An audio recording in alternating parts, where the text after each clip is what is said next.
It seems like remote work in some circles became this polarizing topic at some point, but people miss a lot of the subtlety and they don't totally understand what the spectrum of remote versus in-person looks like. So sure, on the one hand, you have maybe a progressive set of companies that are fully remote. Everybody works from home. And then you have companies that are like really, really culturally committed to being physically in person at a headquarters. That's great. But in the middle, you have companies that maybe they have a headquarters in San Francisco and it's like a work 3 out of 5 days from the office and 2 out of 5 from home policy. And then they have some local entities across the country. And then they need to hire some distributed employees across the world. And it's just a little bit of a lot of different employment needs being met. The takeaway for me has always been, the traditional way of like running payroll on ADP every other week doesn't really work for that kind of a workforce. Yes. And it seems like that's where the world is heading, but yes. I don't know, you're the expert. Tell me if that's wrong. So if you're all of a sudden realizing, okay, I need to hire 10 people and I have, $1 million, what am I going to do with it? Am I going to hire those people out of London, out of SF, out of New York? Or can I actually hire the same level and skill set across the world? And rather than 10 people, I can actually go to 15 and still have my war chest money. Right. Because I made a significant smart investment in the way that I hire people across the world. And at the same time, these people are mostly well paid above local average. Right. So you give people great work life, great work conditions, great pay. It's a win-win-win. Right. And that is another learning that came in the back of all this change. 1Password has always been a remote first company, well before it was cool to do that. And I do think COVID changed the dynamic for a lot of businesses. Many of the companies that we're investing in today are remote first or remote only.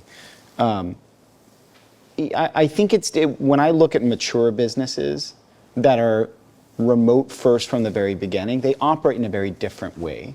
And so could you talk a little bit about the principles by which you operate a 1,200 person organization that is remote first with employees all over the world?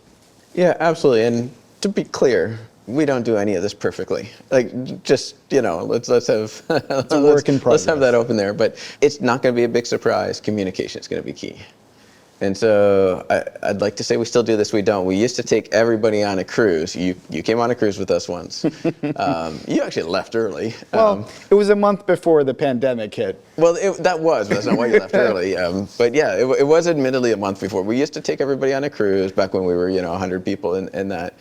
And today it's more teams that meet together. In fact, here in New York this week we've got our customer experience team that are meeting for their offsite.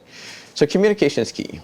And what we try and do is, how are the ways that we can make it very clear to everybody in the company what the purpose is? And that is very simplistic. So we've got, our 4 themes, right, which are critical to our company for this last year and through the end of 2024.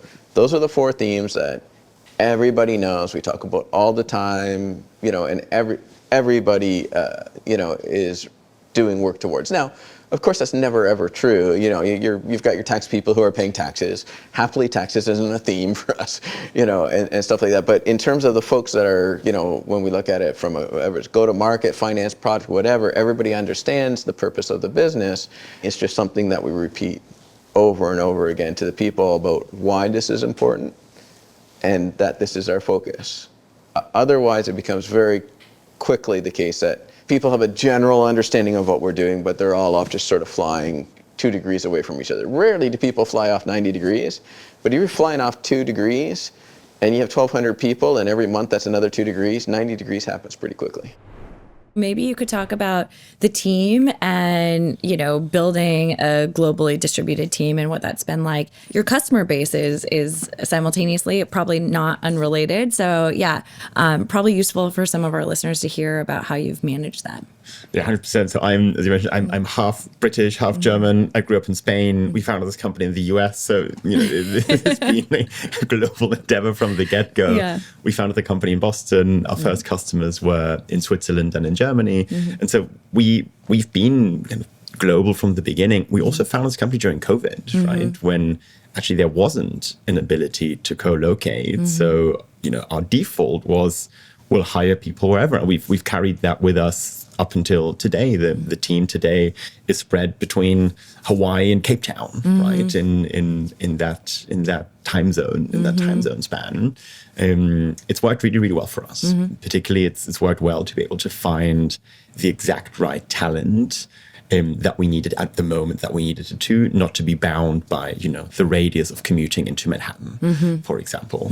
But, we're looking for a data scientist with a particular skill set in demand forecasting, and we find him in the north of England, that's who we can hire, right? Or we're looking for a specialist software engineer, and turns out she's based in southern Portugal. We can hire her, right? And not bound by those constraints, really. I think the one thing that is harder by being a remote and globally distributed team is building trust, right? Just seeing people on those little tiles, video conferencing tiles, doesn't build trust, particularly when you come from these different cultural backgrounds. And so what we do is we bring the entire company together once a quarter in person to work on that team building and that culture building and to build trust between people, which has worked phenomenally well. They're always really, really, really fun, our syrup summits. And you can just see when people then go back to their hometowns and home countries,